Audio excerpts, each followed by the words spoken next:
Assalomu alaykum, hurmatli tinglovchilar.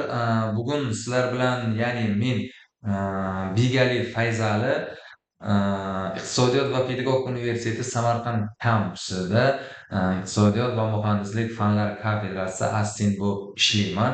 Sizlar bilan, axborot texnologiyalari fanining ikkinchi mavzusi haqida, qisqacha ma'lumot va muhokamalar olib bormoqchimiz, ya'ni ochiq muloqot qilmoqchimiz. Mavzuyimizda, ya'ni asosiy vazifalari haqida va uning kelib chiqishlari haqida ozgina tushuntirib bermoqchiman. Mavzuyimiz dasturiy ta'minot va uning rivojlanib borish tendensiyalari haqida. Mavzuyimiz rejasi axborot tizimlarida texnik va dasturiy ta'minoti, axborot komplekslarining texnik va dasturiy ta'minotlari va keyingisi dasturiy ta'minotni turlari. Bizda, bilamiz, yuqorida, ya'ni birinchi ma'ruza mashg'ulotimizda biz siz bilan, axborot tizimlarida o'sha texnik ta'minotlar haqida, qisqacha, muloqot olib borganmiz. Ya'ni texnik ta'minotlarning ko'rinishi, texnik ta'minotlarning tuzilishi va texnik ta'minotlar haqida. Endi, shu ham texnik ta'minotlar va dasturiy ta'minotlar haqida qisqacha sizlar bilan so'z olib bormoqchimiz va keyin dasturiy ta'minotlarning turlari haqida. Ya'ni bir nechta dasturiy ta'minot turlari mavjud. Bilamizki, biz texnik ta'minotlarimiz, ya'ni shaxsiy kompyuterlarimiz, dasturiy ta'minotlarimiz va o'sha shaxsiy kompyuterlarimizda ishlaydigan barcha dasturlarimiz. Bunda, amaliy dasturlar, uskunaviy va tizimli dasturlar bo'ladi. Ya'ni Windows operatsion tizimlari ham bo'lishi mumkin. Endi, shaxsiy kompyuterlarimiz bilamiz, ilk bor 1973-yilda Fransiyalik, ya'ni Tronti firmasi tomonidan birinchi personal kompyuterlar yaratilgan va u asosan, o'yinchoq sifatida foydalanish uchun, ishlab chiqarilgan. Keyinchalik, bu shaxsiy kompyuterlar, ya'ni o'sha personal kompyuterlarimiz 1977-yilda amerikalik Steve Jobs, ya'ni Apple kompyuter firmasi tomonidan mukammallashtirilib, ommaviy ravishda buni ishlab chiqarilgan. Bilamizki, o'sha shaxsiy kompyuterlarda bir nechta turlar mavjud, ya'ni 5 xil turlar mavjud. Hozirgi paytda zamonaviy kompyuterlarning 5 xil turlari mavjud. Ular, super kompyuterlar, server kompyuterlar, personal kompyuterlar, keyin esa, portativ kompyuterlar, undan keyin mini kompyuterlar turlariga bo'lingan. Endi, dasturiy ta'minot, ya'ni dasturiy ta'minot deganda hisoblash tizimi orqali bajariladigan dasturlar to'plami tushuniladi. Ya'ni dasturiy ta'minot kompyuter tizimlarining ajralmas qismi hisoblanadi. Bu texnik vositalarning mantiqiy davomiy hisoblanadi. Aniq kompyuterning qo'llanish, ya'ni sohasi unda dasturiy ta'minotning imkoniyatlari bilan belgilangan. Bu dasturiy ta'minot, dastur bu.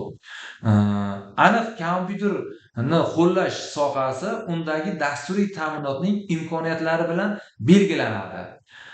Kompyuterning apparat va dasturiy ta'minoti bir-biri bilan ajralmas va uzluksiz o'zaro harakatda bo'ladi. Bu degani, ya'ni kompyuter, apparat ta'minotda va dasturiy ta'minot bilan birgalikda, hamjihatlikda ishlaydi.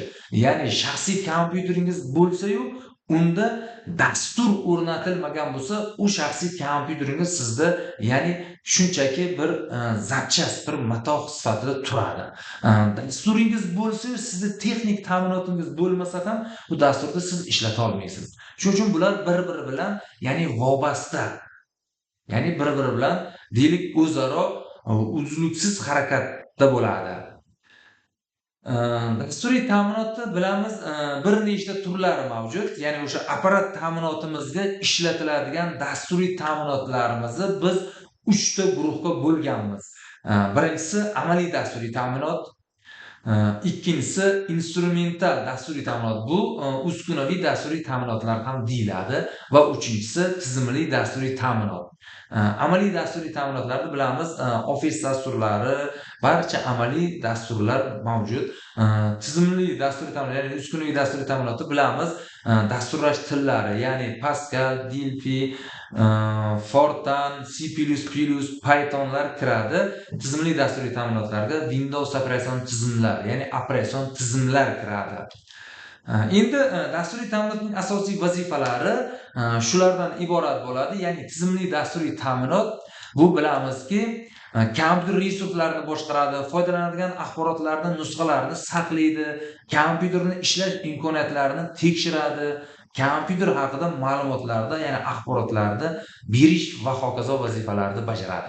Amaliy dasturiy ta'minotlar bular esa kompyuterlarda bevosita foydalanuvchi uchun zarur bo'lgan vazifalarni amalga oshiruvchi dasturlar hisoblanadi. Va uchinchisi, instrumental dasturiy ta'minotimiz kompyuter uchun dasturiy mahsulotlar va ilovalar ishlab chiqarish dasturiy vositasi hisoblanadi.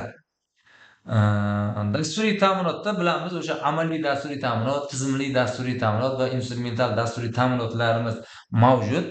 Va tizimli dasturiy ta'minot, mana bizlarda tizimli dasturiy ta'minot ya'ni kompyuterning apparat qismlarini boshqaruvchi, ta'minlovchi va foydalanuvchi dasturlarni apparat vositalari bilan dasturiy interfeysini amalga oshiruvchi dasturlar sinfi hisoblanadi.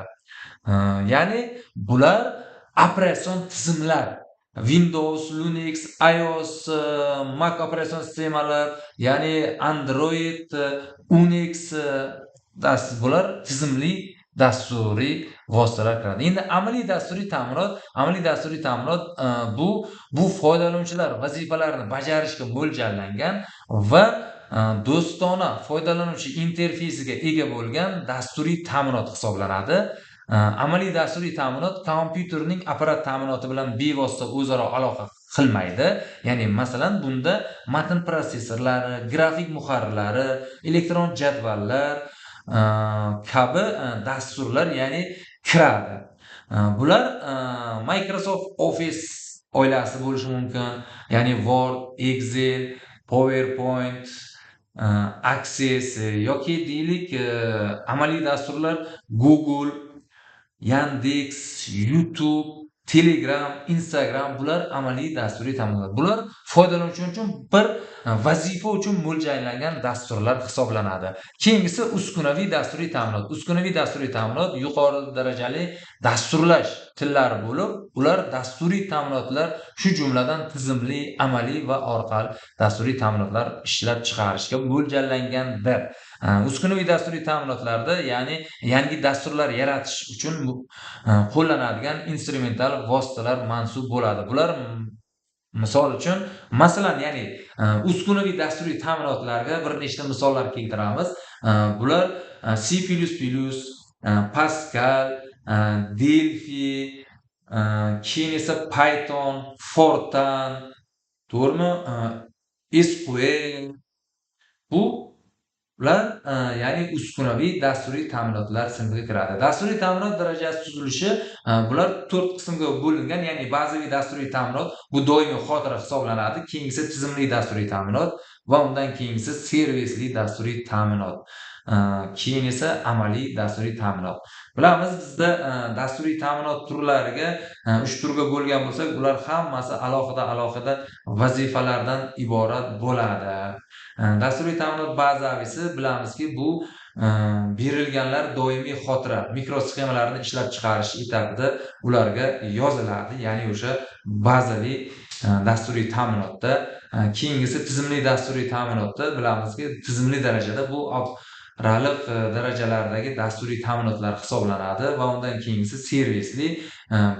Bularga utilitlar, ya'ni servisli bu xizmat ko'rsatuvchi dasturlar kiradi va undan keyingisi amaliy dasturiy ta'minot. Amaliy dasturiy ta'minotga ya'ni amaliy bajaradigan dasturiy ta'minotlar, ya'ni ana bir vazifani bajaruvchi amaliy dasturlar majmuasi hisoblanadi. Bunda tabiiyki amaliy darajadagi dasturiy ta'minotlar kiradi. E'tiboringiz uchun rahmat va biz siz bilan bugungi ya'ni mavzuyimizni yakunladik va sizlarda qisqacha agar savollar bo'lsa, marhamat bizga murojaat qilishingiz mumkin.